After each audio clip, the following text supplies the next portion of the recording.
शहरी ससुराल में छत पर सब्जी उगाने वाली गांव की बहू। सुमित्रा ऊपर अपने कमरे में कपड़े इस्त्री कर रही होती है, तभी उससे सब्जी वाले की आवाज आती है। सुमित्रा अपनी बहू आरती को आवाज देती है। आरती बहू, मैं कपड़े प्रेस कर रही हूँ, गली में सब्जी वाला आया है, जाकर सब्जी ले ले। माँ जी, मैंने अभी अभी नेल पेंट लगाई है, मेरी नेल पेंट खराब हो जाएगी, आप ही जाकर ले लो ना। और वैसे भी घर में सब्जी रखी तो है, नहीं भी लेंगे तो क्या हो जाएगा। बहू एक नंबर की कामचोर और आलसी औरत है तू। काम के नाम पर 100 बहाने होते हैं तेरे पास। तुझसे अपने बेटे की शादी करवाने से अच्छा होता मैं किसी गांव की गंवार लड़की को अपनी बहू बना लाती, कम से कम वो घर तो संभालती। सुमित्रा अपनी बहू को सुनाकर प्रेस बंद करके नीचे सब्जी लेने जाती है, तो वहीं गांव में सुमन शाम के वक्त अपने पिता के साथ खेत से कुछ सब्जियां तोड़ रही होती है। पापा, एक बार इस तोरी को सूंघकर देखो, क्या खुशबू आ रही है। आज तो मैं घर जाकर इसी की सब्जी बनाऊंगी। अरे बेटा, अभी मंडी में तोरी का बहुत डिमांड है, तो कोई दूसरी सब्जी बना लेना, ये तेरी माँ कल बेच देगी। पापा जो सब्जियां उगाता है, क्या वो अपनी सब्जी खा नहीं सकता? आज मैं इसी की सब्जी बनाऊंगी। अब घर जाकर सुमन सभी के लिए तोरई की सब्जी बनाती है। क्या स्वाद है खाने में। मेरी बेटी जिस घर में जाएगी उस घर को खुशियों से भर देगी। सुनिए जी, आप कह रहे थे कि आपने हमारी सुमन की फोटो भेजी है। शहर में आपको क्या लगता है, लड़के वाले पसंद करेंगे? यह सब तो भगवान के हाथों में है आशा। अपनी शादी की बात सुनकर सुमन बिल्कुल चुप हो जाती है और इसी तरह 2 दिन बीत जाते हैं और एक दिन सुमित्रा के घर में पंडित कुछ लड़कियों की फोटो लेकर आते हैं।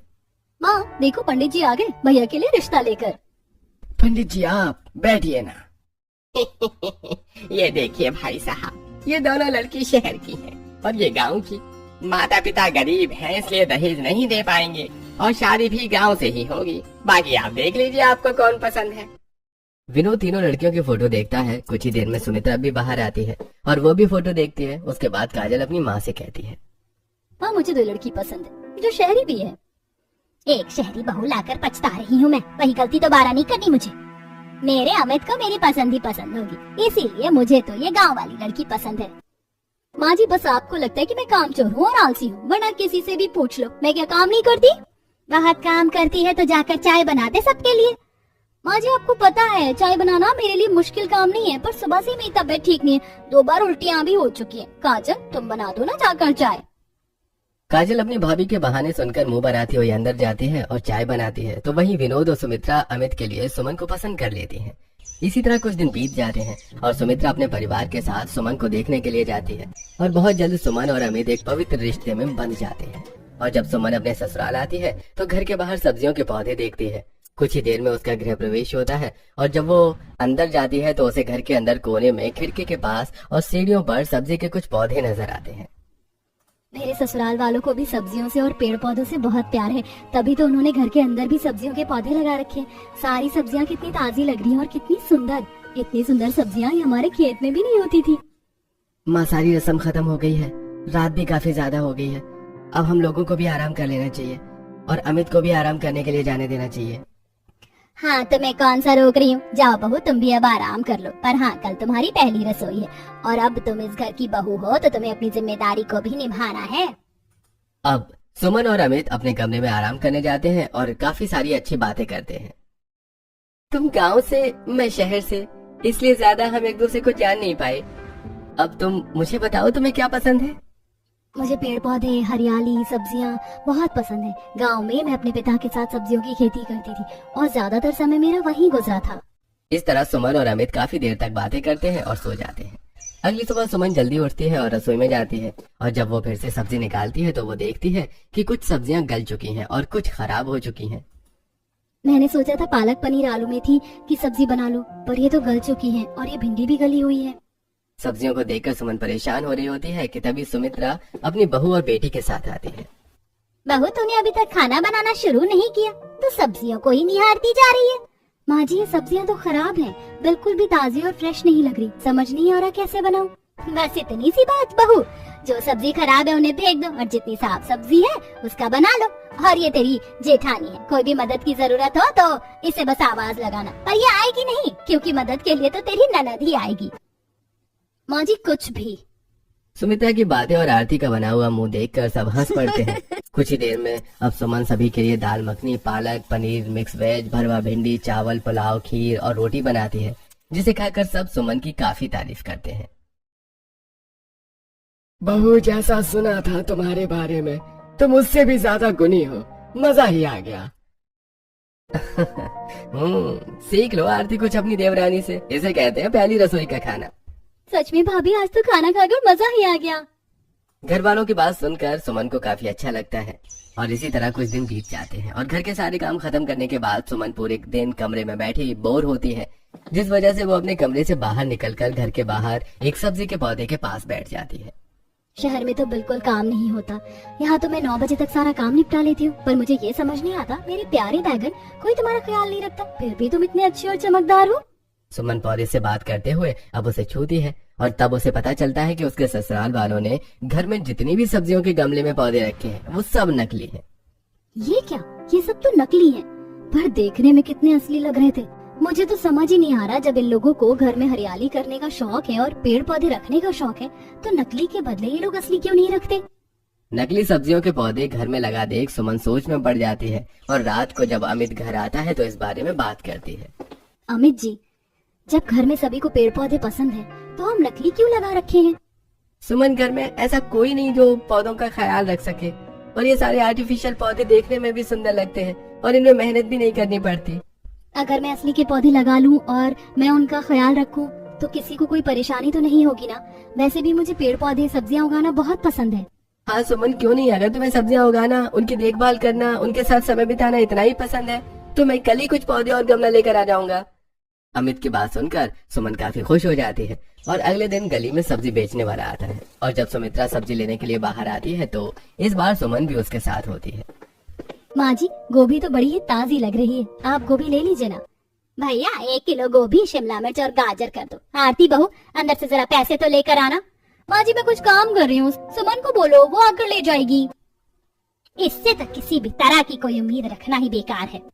अब सुमन खुद घर में आती है और वो अपनी जेठानी को टीवी देखते हुए देखती है और सब्जी वाले को बाहर जाकर पैसे दे देती है।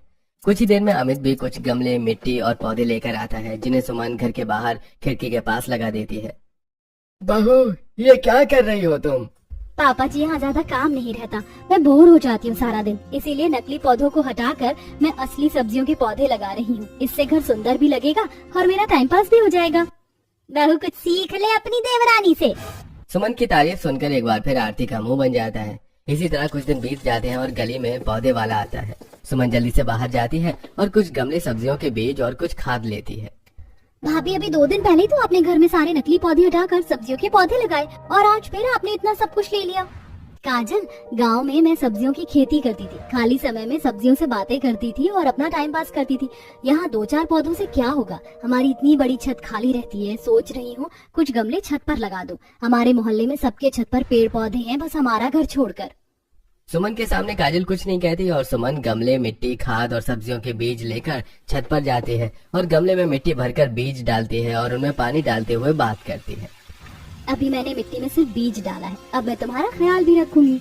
अरे बहू, अकेले में किससे बात कर रही हो? मैं किससे बात करूंगी आंटी जी, मैं तो पौधा लगा रही हूँ। अच्छा, पौधा लगाते हुए खुद से बात कर रही हो? मुझे लगा कि तुम किसी भूत प्रेत से बात कर रही हो। सच्ची बताओ, एक पल को तुम्हें डर गई थी। दरअसल हमारी गली में एक औरत आई थी किराए पर, वो थोड़ी पागल थी, खुद से ही बड़बड़ाती थी। अब सुमन अपनी पड़ोसन से बात करने लगती है और नीचे जाती है जहाँ पूरा परिवार एक साथ टीवी देख रहा होता है और अकेली सुमन रसोई में काम कर रही होती है। और ये देख रवि आरती से कहता है, पूरा दिन तुम बस टीवी फोन देखती हो या तो फिर सोती हो। अकेले तुम्हारी देवरानी रसोई में काम कर रही है, रात के 9 बजने वाले हैं, कम से कम खाना तो लगा दो। आप सब तो ऐसे करते हैं जैसे कि मैं कुछ करती ही नहीं हूँ। भूलिए मत, उस गरीब देवरानी के घर में आने से पहले मैं ही थी जिसने घर संभाल रखा था। भाभी, ये थोड़ा ज्यादा हो गया। ये बोलिए कि छोटी भाभी के आने से पहले आप कुछ काम को हाथ लगा दिया करती थी। आरती के काम चोरी और आलसपन की वजह से हर कोई उसका मजाक बनाता था, जिस वजह से अब आरती अपनी देवरानी से चिढ़ने लगती है। समय गुजरता है और सुमन घर में पेड़ पौधे और ज्यादा लगा देती है। ऐसे ही एक दिन जब सुमित्रा छत पर जाती है तब 10-15 गमले देखकर हैरान रह जाती है। बहू ने तो पूरी छत सब्जियों के पौधे से भर दिया।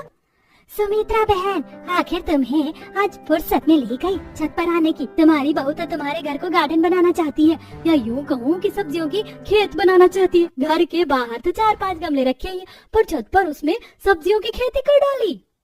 अपने पड़ोसी की बात सुनकर सुमित्रा को बहुत गुस्सा आता है और वो नीचे आकर अपनी बहू को डांटने लगती है। बहू ये सब क्या है? तुमने घर को अपना खेत ही समझ लिया क्या? ये सब तुम्हारे गांव में होता है, यहाँ नहीं। मुझे मेरी छत खाली चाहिए, नहीं तो मैं सारे गमले उठाकर फेंक दूंगी। पहली बार सुमित्रा को सुमन को डांटता देख आरती बड़ी हैरान होती है और मन ही मन खुद से कहती है, ये कैसा चमत्कार है? माँ जी अपनी सबसे प्यारी बहू को डांट रही है, वो भी सिर्फ इसलिए क्योंकि उसने छत पर सब्जियां उगाई है। मजा आ गया। आरती अब कुछ ऐसा कर कि ये लाडली सबकी आंखों में खटकने लगे। जहाँ सुमन को डांट खाता देखकर आरती को अच्छा लगता है, तो वहीं सुमन सारा काम खत्म करके छत पर जाती है और पहले छत की सफाई करती है और फिर पेड़ पौधों में खाद केमिकल डालकर उसमें पानी देते हुए उनसे बातें करती है। तुम्हें पता है आज मैं बहुत दुखी हूँ। इन लोगों को कैसे समझाऊं कि घर में फ्रेश थोड़ी बहुत सब्जी के पौधे होने चाहिए। इससे ना सिर्फ हमें ताज़ा हवा मिलती है बल्कि ताज़ी सब्जियां भी मिलती हैं। अगर गांव में होती तो मुझे इतनी छोटी सी बात के लिए सुनना ना पड़ता।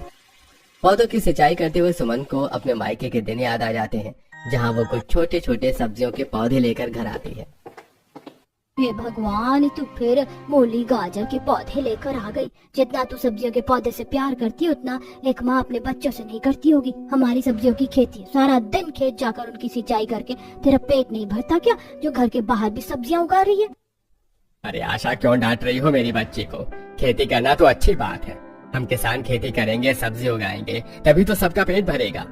कोई बात नहीं मेरी बच्ची, अगर बाहर जगह कम पड़ जाए तो तू छत पर उगाना सब्जी। अपने मायके के दिन को याद करते हुए सुमन की आंखें भर आती हैं और तभी वहाँ काजल आती है। भाभी, आप माँ की बातों का बुरा मत मानिए। उनका भी कहना सही है। माना कि आपको सब्जियों के पौधे लगाना पसंद है, पर थोड़ी जगह तो छत पर होनी चाहिए। काजल की बात सुनकर सुमन खुद को संभालती है और नीचे आती है। अब इसी तरह कुछ दिन बीत जाते हैं और एक दिन काफी तेज बारिश होने लगती है। ये लो, शुरू हो गई बारिश। आरती बहू, इसीलिए मैं तुझे कह रही थी कि जल्दी बाजार चल। सब्जी वाला भी गाँव गया है, 2 महीने नहीं आएगा गली में। घर में सब्जी नहीं है, अब कैसे जाए बाजार? माँ जी, हल्की बारिश है, थोड़ी देर में बंद हो जाएगी। सुमित्रा बारिश रुकने का इंतजार करती है और बारिश में भीगते हुए रवि, अमित और विनोद घर आते हैं और उनके घर आते ही, तुम सब भी खाली हाथ आ गए। आते हुए सब्जी ले लेते, बाहर बारिश हो रही है। माँ, हम बारिश में भीग कर आए हैं, घुटने तक पानी है। आपको लगता है अभी तक बाजार लगी होगी? और सब्जी मंगवानी थी तो फोन करते ना। हमें क्या सपने आते हैं कि घर में सब्जी है कि नहीं है? आप लोग एक दूसरे पर नाराज मत होइए। छत पर जो मैंने सब्जियां उगाई थी उनमें से कुछ सब्जियां हो गई हैं। मैं ऊपर जाकर कुछ बैंगन तोड़ लेती हूँ और आज बैंगन का भरता बना देती हूँ। ज्यादा बैंगन तो नहीं है, पर इतने बैंगन हैं कि एक टाइम का खाना बन सके। सुमन की बात सुनकर सभी चुप हो जाते हैं और सुमन छाता लेकर छत पर जाती है और कुछ बैंगन तोड़कर नीचे लाती है और रसोई में खाना बनाने लगती है। तो वहीं पूरा परिवार टीवी देखते हुए खाना खाते ही, आज के खाने का स्वाद काफी अलग है। फर्क तो है बाजार की सब्जी में और खुद की उगाई सब्जी में। एक बार फिर सुमन की तारीफ सुनकर आरती का मुंह बन जाता है और अगली सुबह आरती छत पर जाती है और गंदी छत देखकर अपनी सास को ऊपर बुलाती है। एक बार छत की हालत देखो माँ जी। मुझे आलसी और कामचोर बोलती है आप। अब आप अपनी गरीब गांव की संस्कारी कामकाजी बहू को क्या बोलेंगी? कभी पड़ोसी तो कभी तू, हर कोई बस मुझे एक ही बात कहता है, हद हो गई है अब नाराज सुमित्रा नीचे जाती है और अपनी बहू पर भड़कने लगती है।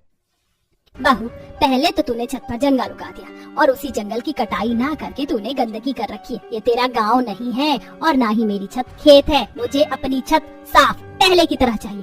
अगर तूने छत साफ नहीं रखी और फालतू की सब्जियों के पौधों को नहीं हटाया तो मैं इन सभी को खाड़ फेंकूंगी। माँ, आप भाभी पर क्यों नाराज हो रही हो? उन्हें पेड़ पौधे लगाना अच्छा लगता है और हम भी तो यही कहते हैं ना कि पेड़ पौधों को बचाओ, और वो पौधे हमें फल ही दे रहे हैं। भूल गई आप? बारिश वाले दिन हमने घर की ही उगाई सब्जी खाई थी। तू अपनी भाभी की तारीफ करना बंद कर। तो वो 3 तरह की सब्जी उगा ली है, काफी है। पर एक बार तू घर बाहर और छत की हालत देख। हर जगह लहसुन, मिर्च, टमाटर, कद्दू, लौकी की सब्जी उगी हुई है। माँ जी, उन सभी पौधों में छोटे छोटे फूल और सब्जियां हैं। जब वो सब्जियां मैं तोड़ लूंगी तो मैं खुद धीरे धीरे सारे पौधों को हटा दूंगी। ये मेरा वादा है। उदास सुमन अपने कमरे में चली जाती है और खाली समय में छत पर जाकर पौधों से बातें करती है। इसी तरह कुछ दिन बीत जाते हैं और एक दिन आरती सुमित्रा शॉपिंग करने जाती है। माँ जी, मेरे बाथरूम का सामान खत्म हो गया, वो भी ले लेते हैं। बहू, तेरी इन हरकतों की वजह से मैं तेरे साथ शॉपिंग पर नहीं आती। तूने ड्रेस ले ली, चप्पल ले ली, चूड़ी ले ली, मेकअप का सामान ले लिया, अब तुझे बाथरूम का भी सामान लेना है। 8 बज गए, सब्जी लेने बाजार भी जाना है, फिर कभी करना शॉपिंग। मुंह बनाकर आरती सुमित्रा के साथ अब बाजार जाती है और दोनों सास बहू सब्जी लेकर रात के 9 बजे घर आती हैं, जहां वो लोग देखते हैं कि पूरा परिवार खाने के लिए बैठा है और आज सुमन ने सबके लिए दाल, चावल और भिंडी भुजिया बना रखी है। बहू, घर में तो सब्जी ही नहीं थी। मैं अब आई हूँ सब्जी लेकर, फिर तूने ये भुजिया कैसे बना लिया? वो माँ जी मैंने छत पर सब्जी उगा रखी थी, काफी सारी भिंडी हो गई थी तो सोचा आज दाल चावल और भिंडी बना लूं और भिंडी का पौधा हटा दूं। सुमन की बात सुनकर सुमित्रा कुछ नहीं बोल पाती। इसी तरह समय गुजरता है और एक दिन सुमित्रा की काफी ज्यादा तबीयत खराब हो जाती है। अरे बेटा, तेरी माँ को रात से उल्टियाँ हो रही हैं, बुखार भी उतरने का नाम नहीं ले रहा। हमें तो तेरी माँ को अस्पताल लेकर जाना होगा। काजल, आरती, सुमन, तुम तीनों घर में ही रहना, हम माँ को अस्पताल लेकर जा रहे हैं। घर के आदमी सुमित्रा को अस्पताल ले जाते हैं, जहाँ डॉक्टर उन्हें एडमिट कर लेते हैं और जांच करने पर पता चलता है कि उनका बीपी काफी बढ़ा हुआ है। साथ ही पेट में सूजन और लिवर में पानी भरा हुआ है, जिस वजह से उन्हें 4 से 5 दिन तक अस्पताल में ही रहना पड़ेगा। पापा, मैं और भैया हॉस्पिटल में हैं, आप घर जाओ। ठीक है बेटा, अपनी माँ का ख्याल रखना। विनोद घर आता है क्योंकि सुमित्रा बीमार थी और काजल ऑफिस जाती है और सीधा रात को आती है, इसलिए सुमन किसी से सब्जी नहीं मंगवा पाती और ना ही गली में सब्जी वाला आता है। दीदी मुझे तो पता नहीं कि बाजार कहाँ लगता है, अंकल भी नहीं आ रहे सब्जी लेकर। आप बाजार से सब्जी ले आओ ना, या मुझे ही बाजार दिखा दो। सुमन आज मंगलवार है, आज कोई बाजार नहीं लगता और कल बुधवार है, दूसरा बाजार बहुत दूर लगता है। मैं तुम्हें रविवार को बाजार दिखा दूंगी, अभी घर में जो है वही बना दो। वैसे भी माँ जी तो दलिया खिचड़ी खाएंगी। आरती ऐसे टाइम पर भी आलस करना नहीं छोड़ती और अपने कमरे में जाकर चुपचाप सो जाती है। जिसके बाद सुमन छत पर जाती है और थोड़े से कद्दू लौकी तोड़कर नीचे लाती है और अपनी सास के लिए सब्जी वाली खिचड़ी बनाती है, साथ ही सभी के लिए रोटी सब्जी बनाती है। भाभी, गली में सब्जी वाला आने लगा क्या? नहीं काजल, मुझे बाजार का भी नहीं पता, इसीलिए घर में जो थोड़ी बहुत सब्जियां उगी थी मैंने उसी की सब्जी बना ली है। सोच रही हूँ जब माँ जी आए तो बाकी की उगी सब्जियां तोड़कर पड़ोसियों को दे दूं और छत साफ कर दूं। जब भी घर में सब्जियों की समस्या होती, सुमन छत पर उगाई हुई सब्जियों का इस्तेमाल कर लेती। बहुत जल्द सुमित्रा ठीक होकर घर आती है और खाने में सब्जी देखकर अपनी बहू से कहती है, बहू, तेरे ससुर ने बताया जेठानी तेरे साथ एक दिन भी बाजार नहीं गई और गली में सब्जी वाले भैया भी नहीं आ रहे थे, इसलिए तूने छत पर उगाई हुई सब्जियों का इस्तेमाल किया। मैं जिन सब्जियों से परेशान थी और तुझे जिन सब्जियों को हटाने के लिए कह रही थी, देख आज मुसीबत पड़ने पर घर की उगी हुई सब्जियां ही काम आई, इसलिए तुझे अब उन सब्जियों को हटाने की जरूरत नहीं है। सच माँ जी, आप बहुत अच्छी हैं। अपनी सास की बात सुनकर सुमन काफी खुश होती है और अगले दिन सुमन अपनी सास के साथ छत पर जाती है, जहाँ वो देखती है कि कुछ बैंगन और कद्दू पक रहे हैं। इसलिए सुमित्रा उन सब्जियों को तोड़कर अपने पड़ोसियों को देने के लिए जाती है। सुमित्रा बहन, तुम सब्जी लेकर हमारे घर आई हो, तुम्हारी बहू में कोई कमी है क्या? इसीलिए तुम सब्जियों के पौधे हटा रही हो। खबरदार, मेरी बहू के बारे में कुछ उल्टा सीधा कहा तो हमारे छत पर काफी सब्जी हो गई, बर्बाद हो, इसीलिए तुम्हें देने के लिए आ गई। और मेरी बहू ने छत पर सब्जियां उगाकर बहुत अच्छा काम किया है, समझी? कुछ भी बोलती है इस मोहल्ले की औरतें।